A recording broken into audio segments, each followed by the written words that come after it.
Application of matrices and determination. First, definition of inverse matrix of a square matrix. Let A be the square matrix of order n if there exists of square matrix B of order n such that AB equal to BA equal to IN. Then the matrix B is called an inverse of A. Theorem 1.2. If a square matrix has an inverse, then it is unique. Proof. Let A be the square matrix order n such that an inverse of A exists. If possible, let there be two inverse B and C of A. Then by definition, we have AB equal to BA equal to IN and AC equal to CA equal to IN. Using these equation, we get C equal to CIN equal to CAB equal to CAB equal to INB equal to B. Hence, the uniqueness follows. Notation: the inverse of matrix A is denoted by A inverse. Theorem 1.3. Let A be square matrix of order n, then A inverse exists if and only if A is non-singular. Suppose that A inverse exists, then A inverse equal to A inverse A equal to IN. By the product rule for determinants, we get determinants of A inverse equal to determinants of A inverse equal to determinants of A inverse determinants of A equal to determinants of IN equal to 1. So, modulus of A equal to determinants of A not equal to 0. Hence, A is non-singular. Conversely, suppose that A is non-singular, then A modulus not equal to 0. By theorem 1.1, we get A adjoint of A equal to adjoint of A into A equal to A modulus IN. So, dividing by A modulus of A, we get A 1 by A modulus adjoint of A equal to 1 by A modulus adjoint of A equal to IN. Thus, we are able to find a matrix B equal to 1 by modulus A adjoint of A such that AB equal to BA equal to IN. Hence, the inverse of A exists and it is given by A inverse equal to 1 by A modulus adjoint of A. Next example, if A equal to ABCD is a non-singular, find A inverse.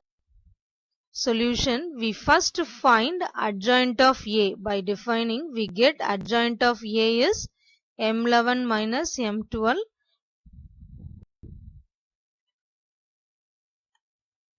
D it's came, then C M12, then B minus B A minus M12, no, so that minus C minus 21 M21 is there, so that minus B. Then you interchange the B and C, you get the adjoint of A. Since A is non-singular, modulus of A equal to AD minus BC not equal to 0. As A inverse equal to 1 by modulus of A adjoint A, we get A inverse equal to 1 by AD minus BC, D minus B minus C A. Next example 1.3. Find the inverse of the matrix. Let A is the matrix, take it under modulus of A. 2 into 7. Then row 1, row 2 you leave means you get minus 12. After that row 1, row 3 you get 3 minus 1. If you simplify, the answer is minus 1, so that not equal to 0. Then move on to A inverse. Adjoint of A equal. If you take the matrix A, you leave row 1, row 2, row 1, column 1, you get row 1, column 2, you get this. Row 1, column 3, you get this. Row 2, column 1, you get this. Row 2, row 2, column 2, you get this. Row 2, column 3, you get this. Row 3, column 1, you get this. Row 3, column 2, you get this. Row 3, column 3, you get this value. Now you simplify this, you get this answer 7, 12, minus 1, 9, 15, minus 1, minus 10, minus 17, 1. If you are transforming row, change to row into column. Okay. If you are row into column, you interchange. Hence, A inverse equal to 1 by A modulus of adjoint of 1 by modulus A value is minus 1. You take it and write this adjoint of. Next, you multiply by minus 1 into the matrix means you get plus value and all change to minus value and all change plus 1.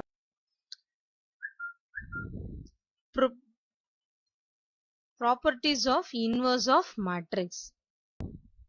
We state and prove some theorem on non-singular matrix.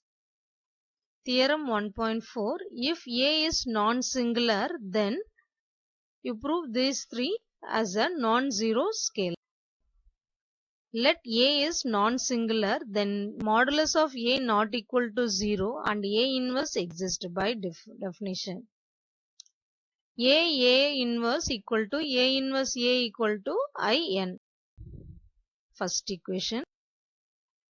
First you prove the first one. Model A inverse modulus equal to In modulus.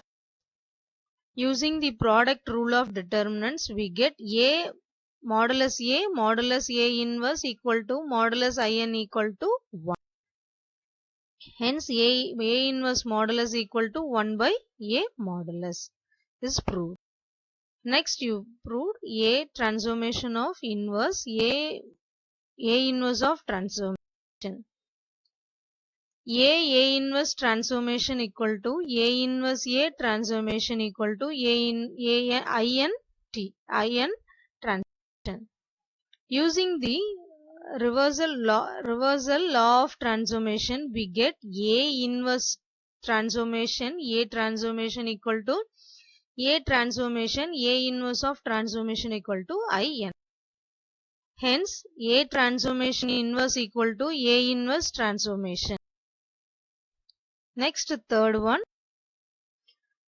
Since lambda is non-zero scalar from 1, we get lambda A 1 by lambda A inverse equal to 1 by lambda A inverse lambda A equal to In.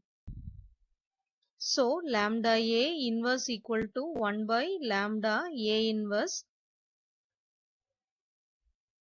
Theorem 1.5. Left cancellation law. Let A B and C be square matrix of order n. If A is non-singular and AB equal to AC, then B equal to C. Since A is non-singular, A inverse exists and A inverse equal to A inverse of A equal to In. Taking AB equal to AC and pre-multiplying both sides by A inverse, we get A inverse AB equal to A inverse AC. By using the associative property of matrix multiplication and property of inverse matrix, we get B equal to C. Theorem 1.6 Right cancellation law. Let A, B and C be square matrix of order n if A is non-singular and BA equal to CA, then B equal to C. Since A is non-singular, A inverse exists and A inverse equal to A inverse A equal to IN. Taking BA equal to CA and post multiplying both sides by A inverse, we get BA A inverse equal to CA A inverse. By using the associative property of matrix multiplication and property of inverse matrix, we get B equal to C. Note: if A is singular and AB equal to AC or BA equal to CA, then B and C need not be equal. For instance, consider the following matrix: A equal to 1 1 2 2, B equal to 1 minus 1 0 1 0 minus 1 1 1. We noted that modulus of A equal to 0 and AB equal to AC but B not equal to C. Thank you, children.